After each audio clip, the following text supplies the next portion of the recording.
আসসালামু আলাইকুম। আমি রেবেকা সুলতানা চলে আসলাম আপনাদের মাঝে নতুন আরেকটি লাইফস্টাইল ব্লগ নিয়ে। আজকে তো শুক্রবার, দেখেন কতগুলো বাটা মাছ নিয়ে এসেছে।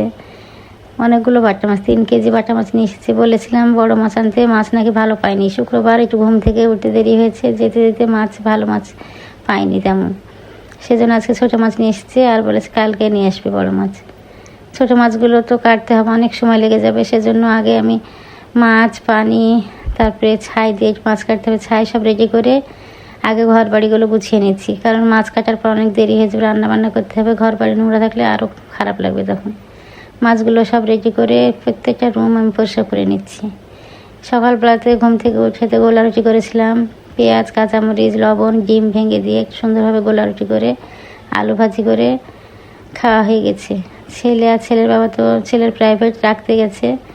বাসায় একাই আমি ঘরগুলো আগে পরিষ্কার করে নিচ্ছি। সুন্দরভাবে ঘরগুলো পরিষ্কার করে তারপরে মাছ কাটতে বসবো। দেখেন আজকে ভেবেছিলাম কি শুক্রবারের দিন পোলাও কিংবা বিরিয়ানি রান্না করব।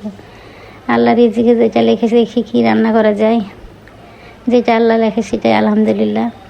এই যে ঘরগুলো পরিষ্কার করে নিচ্ছি। এই পর্যায়ে বলে নিই, আমার ভিডিওটি যদি আপনাদের এতটুকু ভালো লাগে প্লিজ লাইক, কমেন্ট, সাবস্ক্রাইব করে দিবেন। আর যদি ফেসবুক পেজতে দেখে থাকেন শেয়ার করে দিয়ে আমার সঙ্গেই থেকে যেতে পারেন। আমার ভিডিওটা আপনারা অনেকেই দেখেন কিন্তু একটা লাইক দেন না। আপনাদের লাইক দিতে হয়তো কোনো সমস্যা হবে না, কিন্তু আমার অনেক ভালো হবে। আপনাদের একটা লাইকে ভিডিওটা আমাদের অনেকের কাছে পৌঁছে দিতে সাহায্য করবে। একটা ভিডিও মেক করতে অনেক কষ্ট হয়, অনেক কষ্ট করে আপনাদের মাঝে ভিডিও মেক করে দিই। প্লিজ একটা লাইক দিয়ে দিবেন। এই যে প্রত্যেকটা রুম সুন্দরভাবে পরিষ্কার করে নিচ্ছি। পরিষ্কার করে তারপরে মাছ কাটতে বসবো। কতক্ষণ লাগবে বলতে পারবো না। মাছ কাটতে অনেক মাছ, 3 কেজি মাছ ছোটো ছোটো মাছগুলো কেটে নেবো। এই যে দেখেন রুমে পরিষ্কার করে মেশিনটা রুমে রেখে দিয়েছি। আরও কয়েকটা সেলাই করতে আছে, কেটে রেখেছি। পরে সেলাই করবো, সময় তো পাচ্ছি না। কেটে রাখা থাকলে তাও কাটা করা যায়, সেলাই করা যায়। থাক, ডাইনিং টেবিলটা পরিষ্কার করে নিচ্ছি। প্রত্যেকটা রুম, ঘর বাড়ি একবার পরিষ্কার করে তারপরে মাছ কাটতে বসবো। আর মাছ কাটার পরে তো রান্নার সময় হয়ে যাবে। দেখি কতক্ষণ লাগে। প্রত্যেকটা জায়গা পরিষ্কার করে তারপরে বসবো। তারপরে এই যে মাছ এগুলো পরিষ্কার করতে করতে আপনাদের ভাই চলে এসে দেখেন কতগুলো আবার বাজার নিয়ে এসেছে। আগের দিনে যে ভেঞ্জি তুলেছিলাম, মনে করেছিলাম আজকে রান্না করবো কিংবা ভাজি করবো। আজকে আর রান্না কিছুই করবো না, সব ফ্রিজে রেখে দিচ্ছি। এই যে এখানে দেখেন আমলকি কিনে নিয়ে এসেছি। আমলকি, তারপরে ভেঞ্জি তো গাছের, ধুন্দুল, তারপরে প্যাপলোস, ওল নিয়ে এসেছে, কচু, আগের কচু আছে, তারপর আবারও কচু নিয়ে এসেছে। কচুগুলো নাকি অনেক সুন্দর, আসলে সুন্দর রান্না করেছে, অনেক সুন্দর। কষাতে কষাতে সেদ্ধ হয়ে যায়। তারপর নিয়ে এসেছে কাঁকরোল। সবগুলো সরিয়ে রেখে এবার মাছ কাটতে বসে গেলাম। ভিডিও ভয়েস দেওয়ার সময় বাইরের নয়েজ আসতে পারে, প্লিজ আপনারা ক্ষমা সুন্দর দৃষ্টি দেখবেন। আমি যে সময়তে ভিডিওতে ভয়েস দিই সেই সময়তে অনেক নয়েজ আসে বাইরের। এই তো মাছগুলো কাটা হয়ে গেছে আমার। এবার মাছগুলো সুন্দর করে এই যে মাটির ঢুসকাতে সুন্দর করে ঘষে নেবো। এই ঢুসকাটা আমার এত ভালো মাটির, অল্পতে মাছ একদম পরিষ্কার হয়েছে। ছোটো মাছ তো অনেক পরিষ্কার হয়। এই যে পরিষ্কার করে ধুয়ে নিয়ে চলে এসেছি, একদম লবণ দিয়ে ঘষে পরিষ্কার করে নিয়েছি। আমি প্রত্যেকটা মাছে লবণ দিয়ে ধুই, না হলে ভালো লাগে না। এবার ফ্রিজে রেখে দেবো বক্সে করে। তার আগে আমি লবণ মাখিয়ে নিচ্ছি। আমি ছোটো মাছ সবসময় লবণ মাখিয়ে বক্সে রাখি, তাহলে খুব সুন্দর থাকে ফ্রিজে। এই যে লবণ মাখিয়ে নিয়েছি, এবার বক্সে তুলে নেব।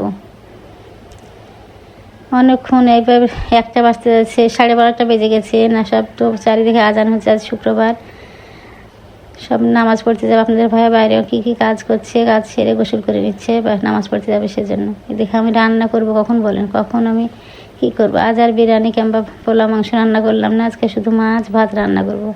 ফ্রিজে অল্প অল্প আগের দিনে তরকারি আছে, সেগুলোতে হয়ে যাবে। অনেক দেরি হয়ে গেছে, নামাজ কালাম আছে, সেজন্য মাছগুলো সব তুলে নিলাম আর রান্নার জন্য রেখে দিয়েছি। এবার ফ্রিজে তুলে নেব। ছোটো মাছ সবসময় আমি বক্সে রাখি, তাহলে খুঁজে পেতে সমস্যা হয় না। এই যে সুন্দরভাবে মাছগুলো রেখে দিচ্ছি। রেখে এবার সবজিগুলো তুলে নেব। সবজিগুলো না তুলে একদম পরিষ্কার করে পরিষ্কার করে তারপরে রান্না শুরু করব। পরিষ্কারভাবে না রাখলে, আমার রান্নাঘর পরিষ্কার না করলে রান্না করতে একদমই ভালো লাগে না। যে সবগুলো তুলে ভেঞ্জিগুলো রেখে দেবো, কাঁকরোল রেখে দেবো, ওল, ধুন্দুল সব ফ্রিজে রেখে দেবো। আমি শপিং ব্যাগে বাজার রাখলে কী হয়, 1 সপ্তাহ কিচ্ছু হয় না, ঘামি না, কিচ্ছু হয় না। শপিং ব্যাগে করে সব সবজিগুলো রেখে দিচ্ছি। এই যে ঝাঁকায় আবার আমলকিগুলো তুলে নিলাম, পরে তুলবো। জাম্বুরাগুলো রেখে দিলাম। সব বাজারগুলো এক সাইডে করে তারপরে ফ্রিজে রেখে তারপরে মাছ কাটতে বসে। মাছ তো আমি তুলেই দিয়েছি, আগে রান্না করতে যাব। এখন বাজারগুলো সুন্দর করে তুলে নিচ্ছি, না হলে পরে রান্নার পরে খুব বিরক্ত লাগে যে খুব বেলা হয়ে গেছে, তারপরে গোসল আছে, নামাজ, ঘর ঝাড় দেওয়া মোছা তো আছেই, সেটা তো থাকবে। এই যে মাছগুলো আমি লবণ দিয়ে ধুয়ে আবার লবণ মাখিয়ে রেখে দিয়েছি। আর 2-3টা রুই মাছ নিয়েছি, ছেলে তো ছোটো মাছ খাবে না, ওর জন্য আরেকটা কিছু করতে হবে, সেজন্য রুই মাছ নিয়ে নিয়েছি, মাছের সঙ্গে রান্না করে দিয়ে দেবো। এই যে শিন কিন্তু একদম ঝকঝকে পরিষ্কার করে রান্না করা শুরু করেছি। ভাত তো হয়ে গেছে আমার, এবার মাছ ভেজে নেব। আর ছেলের জন্য 3 পিস রুই মাছ বের করেছিলাম, সেই 3টাই ভেজে নেব। দেখেন এই কড়াইয়ে আমি আলু ভাজি করেছিলাম সকালে, আর ধুলাম না, তেল ছিল, সেজন্য মাছ দিলে তো লেগে যাবে, যেহেতু আলু ভাজি করা হয়েছে, সেজন্য একটু ময়দা দিয়ে দিলাম। ময়দা দিলে হয় কি, মাছটা নিচের দিক ধরবে না, সুন্দরভাবে উল্টানো যাবে। অল্প একটু ময়দা দিয়ে ছিটিয়ে তারপরে যে মাছটা এখানে একটুও ধরেনি, সে সুন্দরভাবে উল্টে যাচ্ছে। আর এমনি দিলে মাছটা লেগে যেত, যেহেতু আলু ভাজি করা হয়েছে।